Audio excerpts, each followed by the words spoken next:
Welcome to 1036. I'm Portia Young. We continue our conversation on mental health. According to the National Center for PTSD, about 6 out of every 10 men and 5 of every 10 women experience at least one trauma in their lives. PTSD, post-traumatic stress disorder, is slightly more common among veterans than civilians. PTSD is one form of trauma that can be treated using various medications and therapy techniques. Here in Milwaukee, there's a program involving Shakespeare that's helping military veterans overcome trauma and reintegration issues. Producer Scottie Lee Meyers takes us to an emotionally charged production of Henry V and other works from the Bard.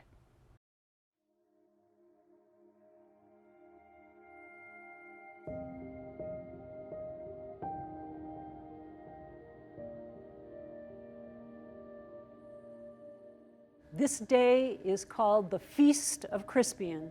The Feast of Crispian comes from this speech, this oration of Henry V's in the play of the same name.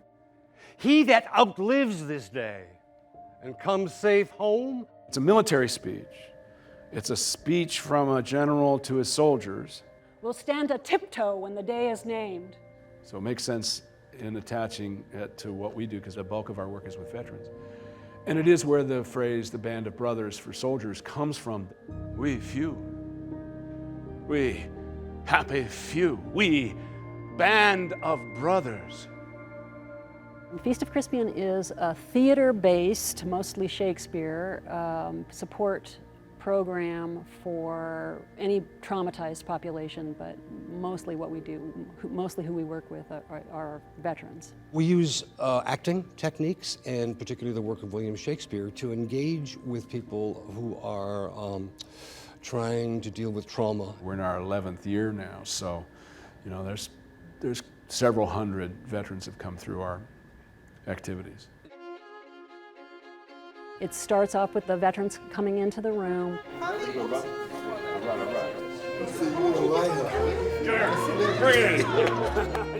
We have had a class in the residential program in the domiciliary for about 5 years, a weekly class.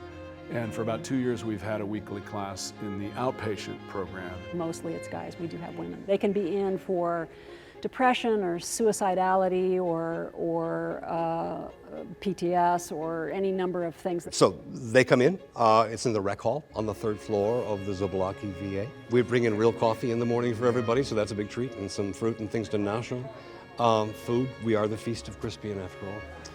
And they volunteer for it, and most of them think they're coming to see a Shakespeare play, because it's a little hard to explain what it is we do.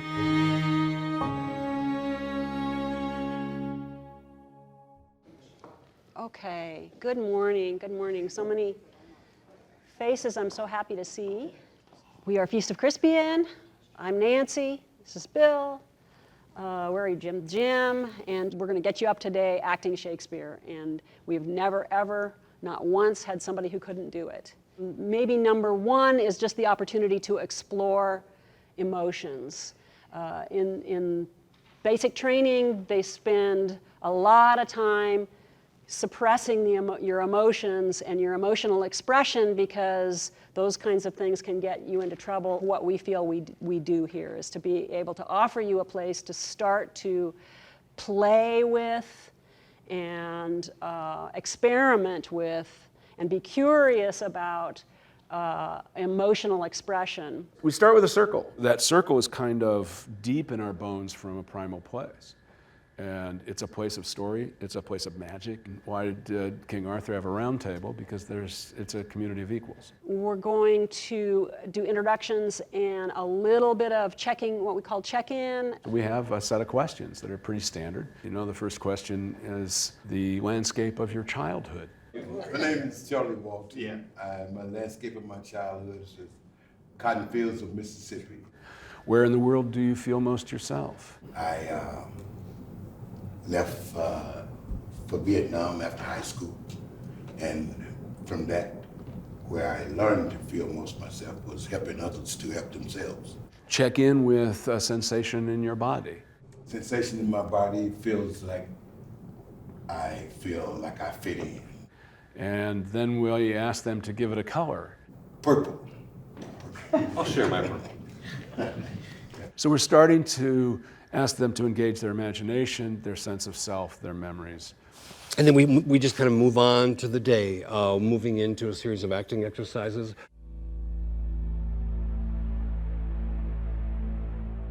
This first part is we're gonna just walk about the space, and I'm gonna give you some little different adjustments to think about. And the point of that is to start to wake up a sense of both your imagination and a sense of checking in with yourself. Now imagine yourself leaving something that you are so happy to get away from. And what comes up for you? A feeling, a memory, a thought? And find someone to stop and stand across from. And what are you taking in as you look at this person? What is this story? And walk about the space. And what do you carry with you from that encounter? It gives you a zap, doesn't it? It's like you're asked to stand there and make eye contact. Some of them can't even do it. If their level of PTSD is pretty high, it's not unusual to get somebody who goes, that was such a privilege to get to do that. I never get to stare into somebody's eyes. That's amazing. And while you are taking in this person, notice where this person holds their sense of regret. Oh, and remember that as you're seeing them in their regret, they are seeing you in yours. So what is that like, to see and to be seen in regret? And now take in where this person holds their sense of hope and walk about the space. And I'd like you to take a walk with your teenage or pre-military self. What do you notice about them? How do they feel about walking with you? Are they excited and hopeful? Or are they wary of you? Or do they kind of think you're full of shit? Are they a little bit disappointed in you? And if you could give this young person a piece of wisdom or something they need to know right now, what would you say to them? It's kind of a big deal, imagination. We kind of use it a lot when we're growing up as children. It's a huge part of how we learn. And then we stop using it a lot. But I think we're finding out more and more with continued research how absolutely important imagination is.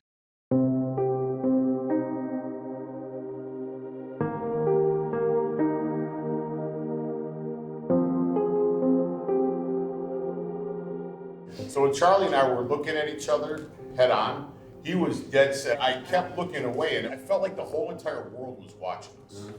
Like white and black, you know what I'm saying?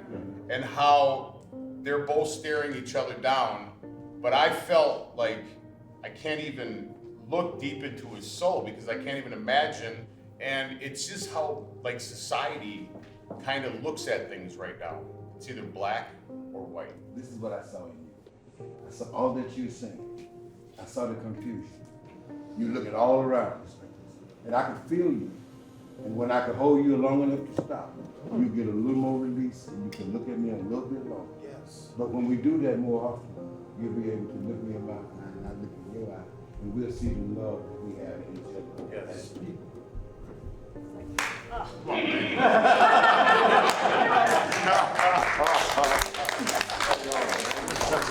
When we first started this, veterans used to tell us all the time, civilians can't understand our experience.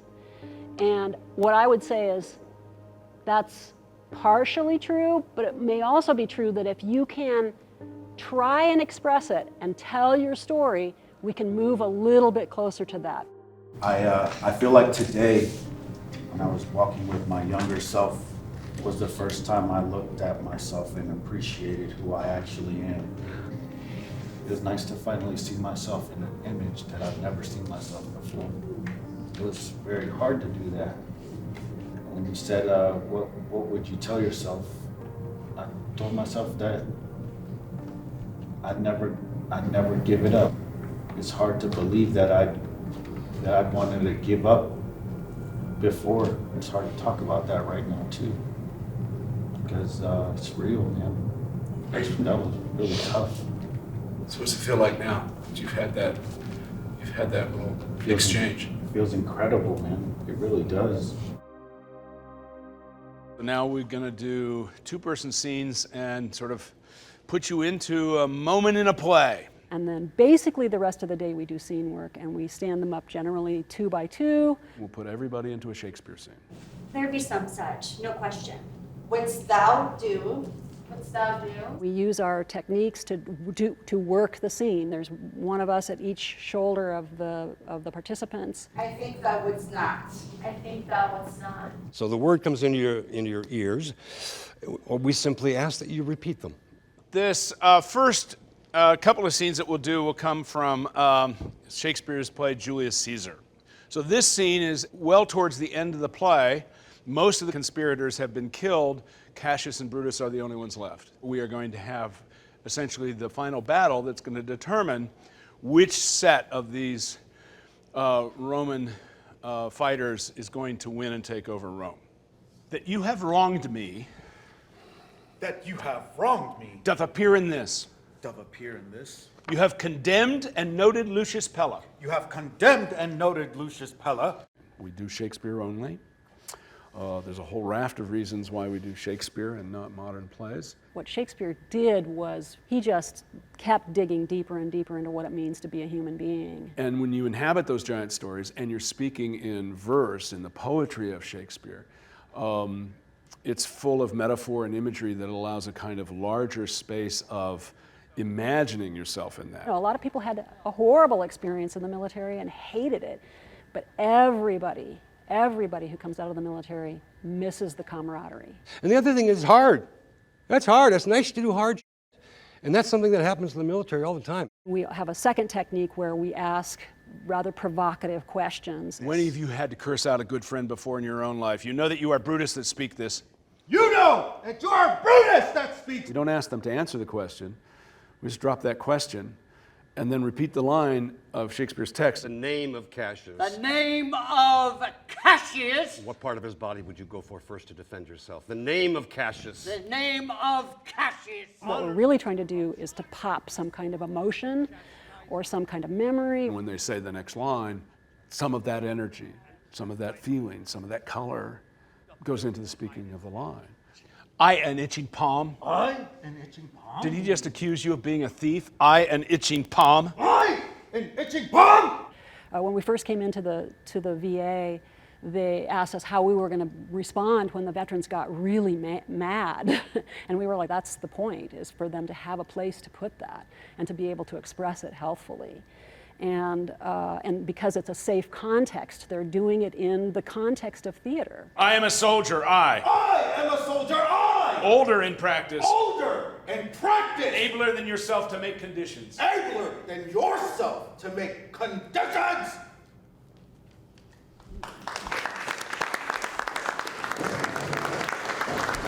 Billy. Nice. Have a seat, gentlemen. Please. Having some fun now? David, because he's brand new to this, how are you feeling? I feel elated. I honestly do. You just had a big fight. How can you feel elated? That was unexpected, but it was in a good way.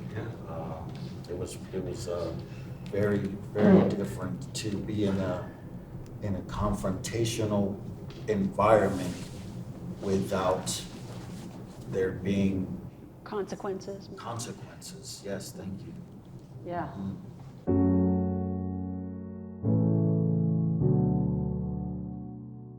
I couldn't understand why I was having such a hard time being at home with my wife and being with my kids and having problems with aggression and substance abuse. I will be honest, I had no intention at all of participating. I found a part of myself that I didn't know existed. And as I say that, I'm getting the goosies right now. It really just kind of gave me a different level of therapy that I didn't know I needed.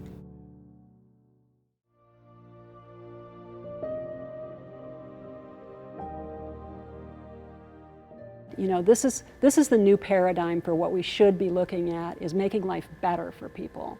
And rouse him at the name of Crispian. We're not at a point where we know exactly what cures trauma and moral injury. He that shall see this day and live old age. But we know that there are things that make people's lives better. Will yearly on the vigil feast his neighbors. And what we do makes people's lives better. And say tomorrow is St. Crispian. Upon St. Crispin's Day. We few. We few. Look around. Yeah, we few. We few. We happy few. We happy few. As happy as we can be on a day like this. We happy few. We happy few. That's enough.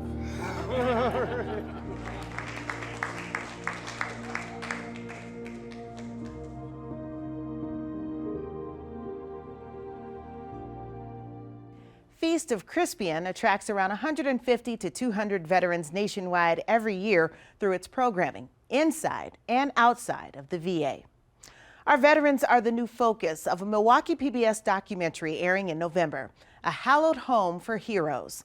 It looks at the rich history of our national landmark, Milwaukee Soldiers' Home, its impact on current veterans, and why it's important to preserve its future. Here's a sneak peek. The Soldiers' Home is the most visible and the least recognized building probably in Milwaukee. People go by it every day. People think of it at all. It's this somewhat mysterious sort of mansion up there on the hill.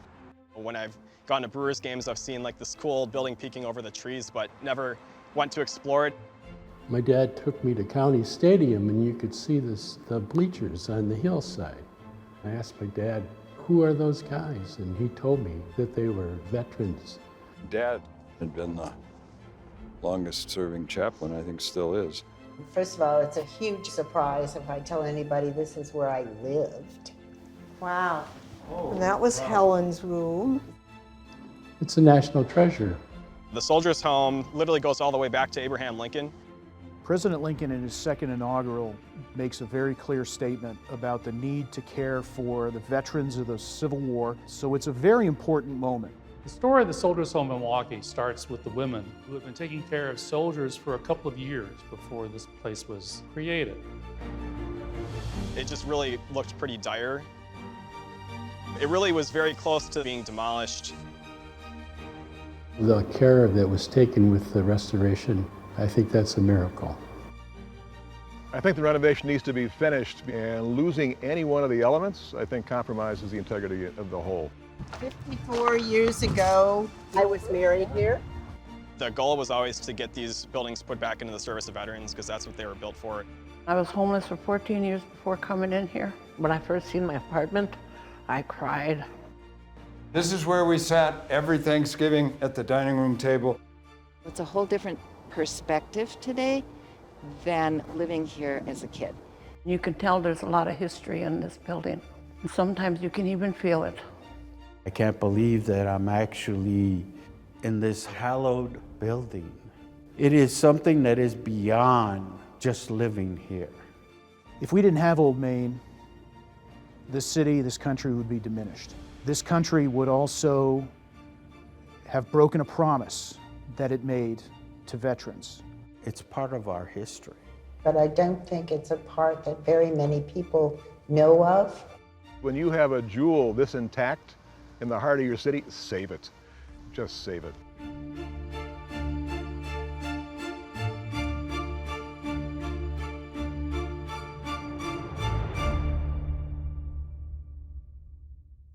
A Hallowed Home for Heroes airs Monday, November 6th at 8 p.m. right here on Milwaukee PBS Channel 10. If you'd like to attend a free public screening of the documentary at the Milwaukee VA on November 2nd, please go to milwaukeepbs.org for more information and to register. Fall has certainly arrived, but many of us are still clinging to warm summer memories. Local public art nonprofit Joy Engine made sure summer ended on a high note. We take you to the historic Mitchell Street, where they held a first-of-its-kind, large-scale art and light festival called Nightlight. On Milwaukee's South Side, one of the last festivals of the season took place. On the surface, it was just another street festival. It was family friendly. There were lots of local vendors. There was good food, good music, and fun activities. But what made this festival different was the main event. This was Nightlight.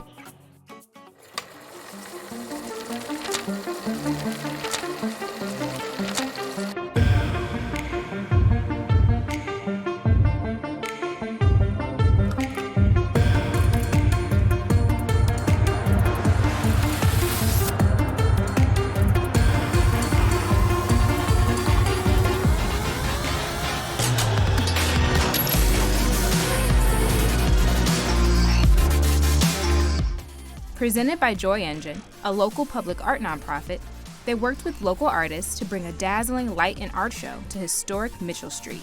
Joy Engine is a newer nonprofit. Basically what we like to do is really wow the city of Milwaukee, like bring in crazy events that we aren't seeing around here.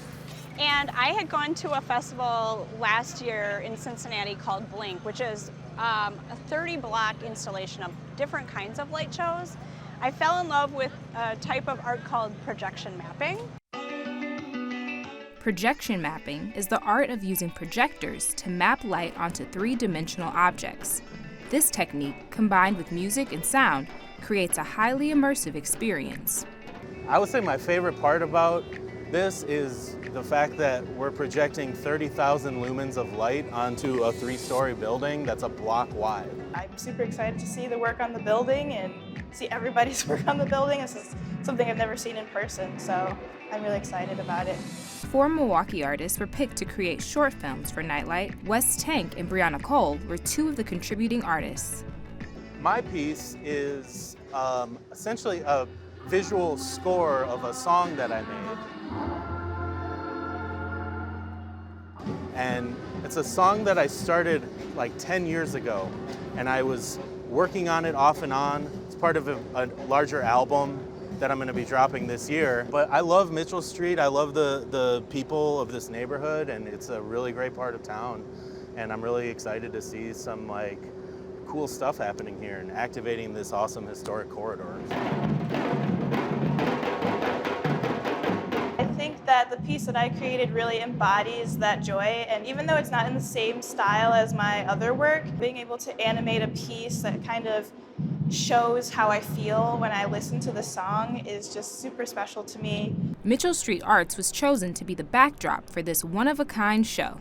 The 122-year-old building, once home to the Kunzelman Esser Furniture Company, is now a center for artists to work and collaborate. We just had our grand opening on August 18th. The project actually started with the space, and we went through about 6 months of just talking with local residents, local artists, and civic leaders, and saying, what do you want to see here? What sort of programming would you come to? What do you want your street to look like in 5 years? And we had a vague sense as a team of what we wanted to build it into, but our entire mission and vision and values were informed by those conversations.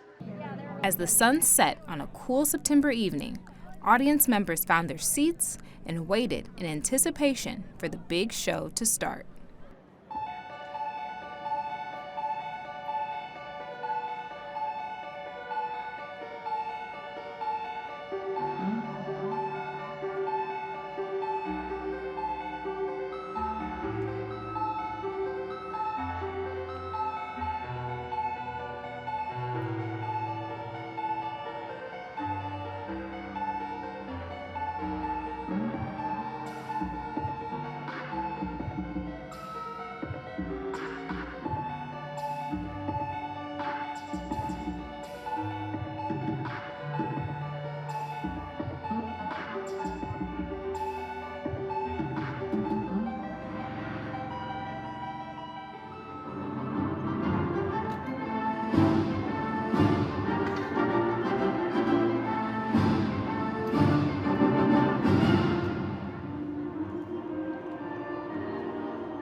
One of Joy Engine's past installations include cracking art, which brought a flock of bird sculptures to Milwaukee's Lakeshore State Park, some of which can still be seen outside the public market today. That will do it for this edition of 1036. Please remember to check us out on all of our social media platforms. We'll see you next time here on 1036.